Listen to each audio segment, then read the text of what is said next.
ന്യായാധിപന്മാർ 18-ാം അധ്യായം. അക്കാലത്ത് ഇസ്രായേൽ രാജാവില്ലായിരുന്നു. ദാൻ ഗോത്രക്കാർ അധിവസിക്കാൻ ആകാശഭൂമി അന്വേഷിക്കുന്ന കാലമായിരുന്നു അത്. ഇസ്രായേലിലെ മറ്റു ഗോത്രങ്ങൾക്കിടയിൽ ഒരു സ്ഥലം അന്നുവരെ അവർക്ക് അവകാശമായി ലഭിച്ചിരുന്നില്ല. അവർ സോറായിൽ നിന്നും എഷ്താവോലിൽ നിന്നും തങ്ങളുടെ ഗോത്രക്കാരെ കഴിവുറ്റ 5 പേരെ ദേശം ഒറ്റുനോക്കുന്നതിനയച്ചു. അവർ പറഞ്ഞു, പോയി ദേശം നിരീക്ഷിക്കുവിൻ. അവർ മലനാടായ എഫ്രൈമിൽ മീഖായുടെ വീട്ടിലെത്തി. അവിടെ താമസിച്ചു.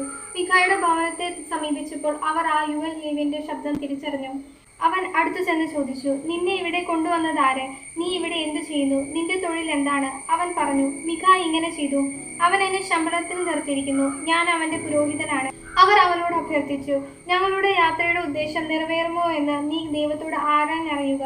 പുരോഹിതൻ പറഞ്ഞു, സമാധാനമായി പോകുവിൻ. നിങ്ങളുടെ ഈ യാത്രയിൽ കർത്താവ് നിങ്ങളെ സംരക്ഷിക്കും.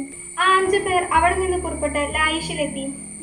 സീദോന്യരെ പോലെ സുരക്ഷിതരും പ്രശാന്തരും നിർഭയരുമായ അവിടുത്തെ ജനങ്ങളെ കണ്ടു. അവർക്ക് ഒന്നിനും കുറവില്ലായിരുന്നു. അവർ സമ്പന്നരായിരുന്നു. സീദോനിൽ നിന്ന് അകലെ താമസിച്ചിരുന്ന ഇവർക്ക് ആരുമായി സമ്പർക്കമില്ലായിരുന്നു. സോറായിലും എക്സ്താവോലിലുമുള്ള സഹോദരന്മാരുടെ അടുത്ത് തിരിച്ചെത്തിയപ്പോൾ അവർ ചോദിച്ചു, നിങ്ങൾ ശേഖരിച്ച വിവരങ്ങൾ എന്തെല്ലാം? അവൻ പറഞ്ഞു, നമുക്ക് പോയി അവരെ ആക്രമിക്കാം.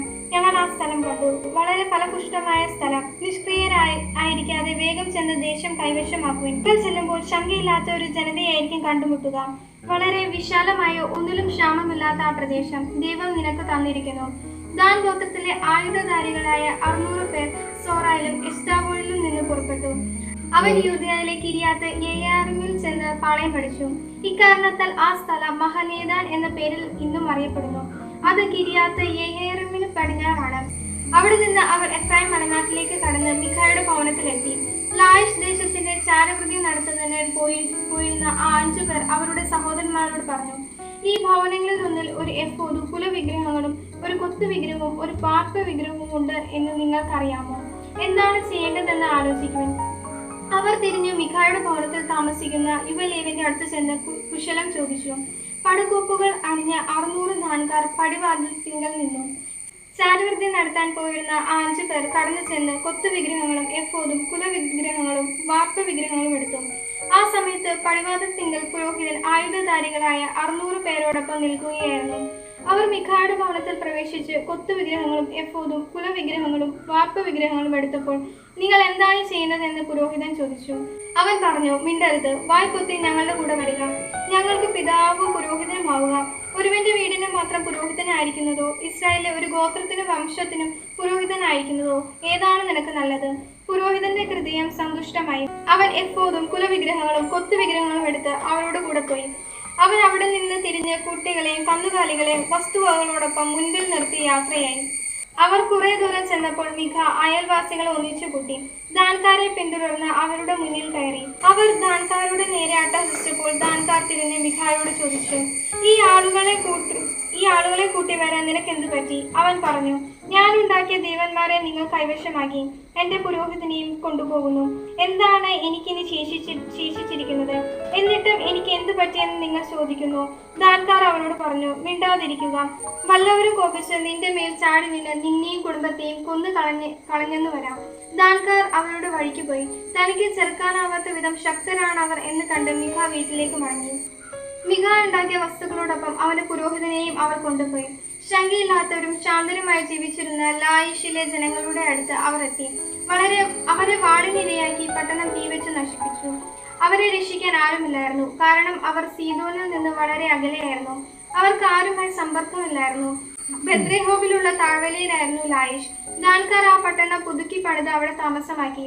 ഇസ്രായേലിന്റെ മകനും തങ്ങളുടെ ഗോത്രപിതാവുമായ ദാനിന്റെ പേർ ആ സ്ഥലത്തിൽ അവർ നൽകി. ലായിഷ് എന്നായിരുന്നു അതിന്റെ ആദ്യത്തെ പേര്. ദാൻകാർ കൊത്തു വിഗ്രഹം തങ്ങൾക്കായി സ്ഥാപിച്ചു. മോശയുടെ പുത്രനായ ഗർഷോമിന്റെ പുത്രൻ ജോനാഥനും പുത്രന്മാരും പ്രവാസകാലം വരെ ദാൻ ഗോത്രത്തിന്റെ പുരോഹിതന്മാരായിരുന്നു.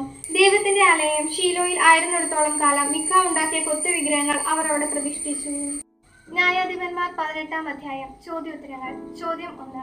ന്യായാധിപന്മാർ അധ്യായം 18-ൽ എത്ര വാക്യങ്ങളുണ്ട്? ഉത്തരം 31 വാക്യങ്ങൾ. ചോദ്യം 2. ദാൻ ഗോത്രക്കാർ ദേശം ഒറ്റുനോക്കുന്നതിന് അയച്ച 5 പേർ എവിടെ നിന്നുള്ളവരായിരുന്നു? ഉത്തരം സോറായിലും നിന്നും എസ്താവോലിൽ നിന്നും. ചോദ്യം 3. ദാൻ ഗോത്രക്കാർ ദേശം ഒറ്റുനോക്കാൻ അയച്ച 5 പേർ താമസിച്ചത് എവിടെയാണ്? ഉത്തരം മീഖായുടെ വീട്ടിൽ. ചോദ്യം 4. മിഖായുടെ ഭവനത്തെ സമീപിച്ചപ്പോൾ ദേഷ്യം ഉറ്റുനോക്കുവാൻ വന്നവർ തിരിച്ചറിഞ്ഞത് എന്താണ്? ഉത്തരം: ആ യുവലേവ്യന്റെ ശബ്ദം. ചോദ്യം 5. അവൻ എന്നെ ശമ്പളത്തിന് നിർത്തിയിരിക്കുന്നു. ഞാൻ അവന്റെ പുരോഹിതനാണ്. ആരുടെ വാക്കുകളാണിവ? ഉത്തരം: ആ യുവലേവ്യന്റെ. ചോദ്യം 6. ദേഷ്യം ഉറ്റുനോക്കുവാൻ പോയ ദാൻ ഗോത്രക്കാർ തങ്ങൾ കണ്ട സ്ഥലം എങ്ങനെയുള്ളതാണെന്നാണ് മറ്റുള്ളവരോട് പറഞ്ഞത്? ഉത്തരം: വളരെ ഫലപുഷ്ടമായ സ്ഥലം. ചോദ്യം 7. എത്ര ദാൻ ഗോത്രക്കാരാണ് ദേഷ്യം കൈവശമാക്കാൻ സോറയിലും എസ്താവോലിൽ നിന്ന് പുറപ്പെട്ടത്? ഉത്തരം: 600 പേർ. ചോദ്യം 8. ദാൻ ഗോത്രത്തിലെ ആയുധധാരികളായ 600 പേർ പാളയം അടിച്ചത് എവിടെയാണ്? ഉത്തരം: യൂദയിലെ കിരിയാത്ത് യഹേറാമിൽ. ചോദ്യം 9. മഹനേദാൻ എന്ന വാക്കിന്റെ അർത്ഥം എന്ത്? ഉത്തരം: ദാനിന്റെ പാളയം. ചോദ്യം 10. ദാൻകാർ കുത്തിപ്പണിത പട്ടണം ഏതാണ്? ഉത്തരം: ലൈഷ്.